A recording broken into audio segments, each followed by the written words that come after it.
Welcome to your practice video for Allegro. So first off, I would have a couple of materials on hand. Your violin ready, out, and tuned to play, your handbook open to your Allegro lyrics practice page, and even your book 1 onto page 32 for Allegro, because there's a couple of words and markings we're going to use with this. So first off, let's see in our Suzuki book who wrote this piece. S. Suzuki. So that is the same person who made the Suzuki method, Dr. Suzuki himself. So what does Allegro mean? Maybe you've heard the word before, maybe you haven't. So let's turn back to page, I think it's 46, called Musical Terms in Volume 1. So we go down to the word Allegro, and you'll probably ask your parent to read for you what it means. With vitality, literally happy. And this piece is so happy and it's so lively and it's really, really fun to play.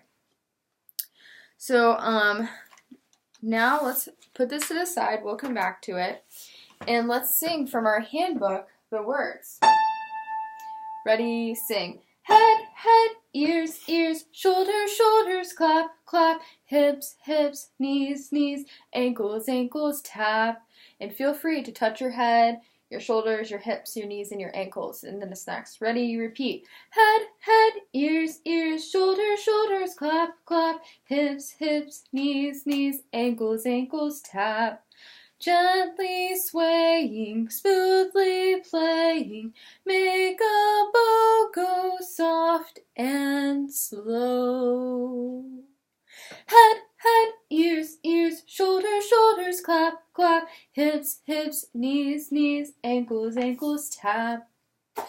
So you might have noticed that we repeated 3 lines. I like to think of this as a bigger sandwich. It's more than just the cheese now. So we have bread, bread, 2 little pieces of cheese, some turkey, and then bread again on the top. So you might want to make some index cards that just have all of those pieces, because every student forgets the cheese and the turkey section. Because the bread is so fun to play, we play it 3 times, and then we forget to sing, and we forget our notes there. So make some note cards so you can not forget your turkey on your sandwich. Okay, I suggest you sing that all week, sing that many times. You'll want to be singing this in your lesson. And not necessarily learn it all and play it all today. Okay, so we'll go back to your Suzuki book, and there's just a couple of other things that we should notice. There's the letter F right here. And you're welcome to go and explore in your Suzuki book on page 46 under the musical terms, and it will say F means forte, which means loudly or strongly.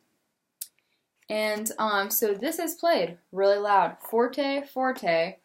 And then under our first little cheese, we have dolce.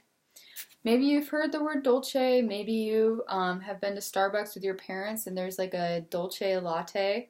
So it's just like a sweeter type of drink that they make, sometimes with like cinnamon. And dolce just means sweetly. So the middle section has little lines over it, so it's going to be played extra smooth and sweet, like la la la la. Alright, so we'll go to the end of that measure and we see the 3 letters R-I-T period, RIT. So this is an abbreviation when you see a dot at the end of something because the word is too long to write out, and it stands for retardando. And a retardando means to slow down. And you might have heard that in a song. Make a bow go soft and slow. And there's another hint, soft. What's happening here? We are decrescendoing. So we want to get our bow a little bit more over the fingerboard just so that we can get softer and make a contrast in our music.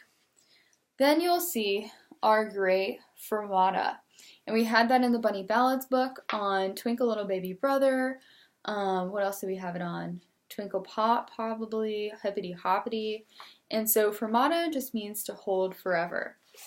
I really love how this piece kind of tricks the listener. You're not really sure what's going to happen. I'm going to start at the first cheese.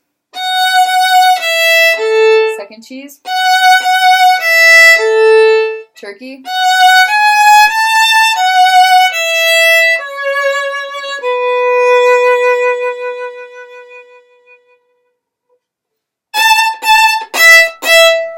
kind of a fun surprise.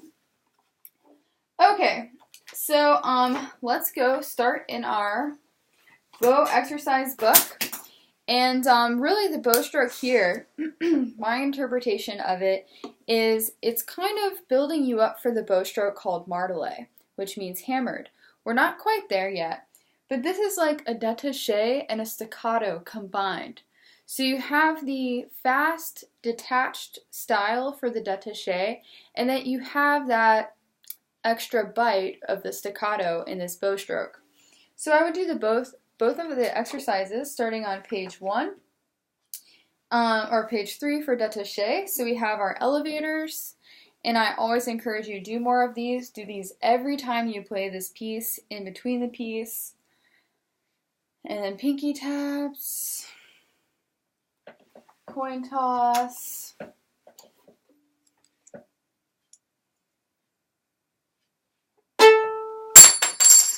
and upside down bow. And I would also practice your A major scale before you play this. So why don't we just play that really quick?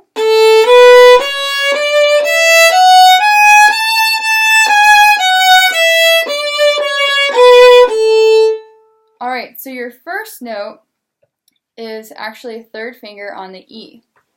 Which, do you know what letter name that is? If we plant a garden, E, first finger F is figs, second finger are green beans, and third finger we're planting apples. So apple starts with the letter A. This note should match your open A string. So let's test it.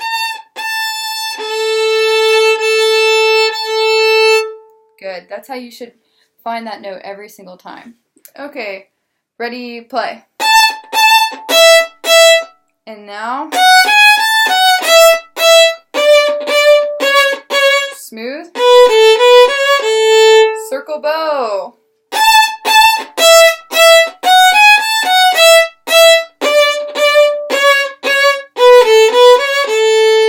Circle bow, and now this is going to be smooth legato.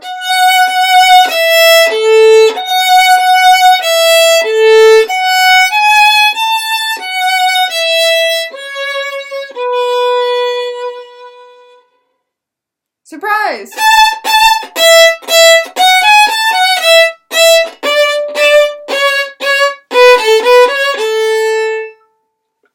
Great. So remember, knowledge is not skill. Knowledge plus 10,000 times is skill. So even if you got this piece right on the first, second, or third try, you should still practice this piece every day that you eat and practice it as many times as you can, because it's just going to make the stuff that's coming up a lot easier. Alright, so now let's do your exercises on page 6 for staccato. So we're going to do some smiles. Get some thumb squeezers out if you have them.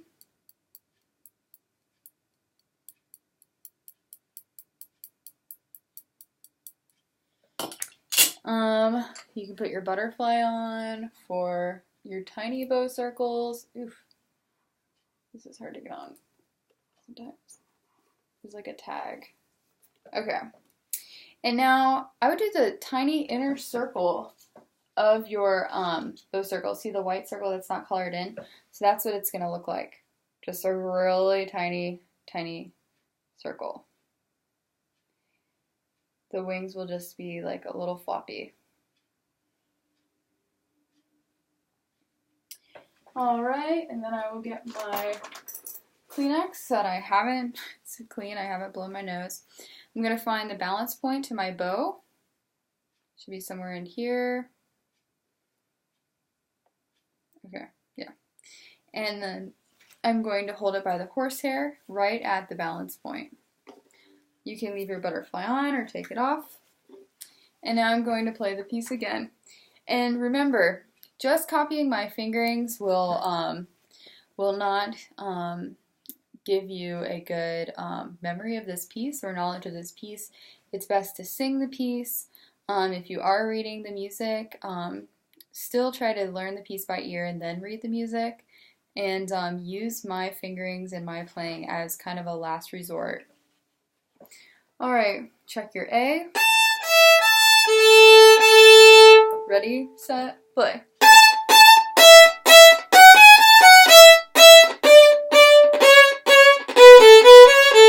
Circle bow.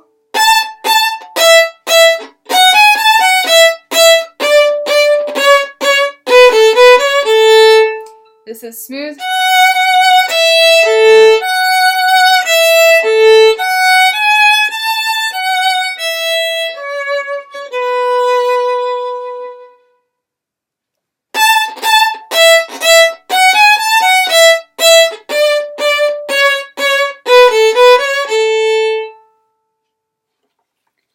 Alright, awesome. I look forward to hearing you in your lesson.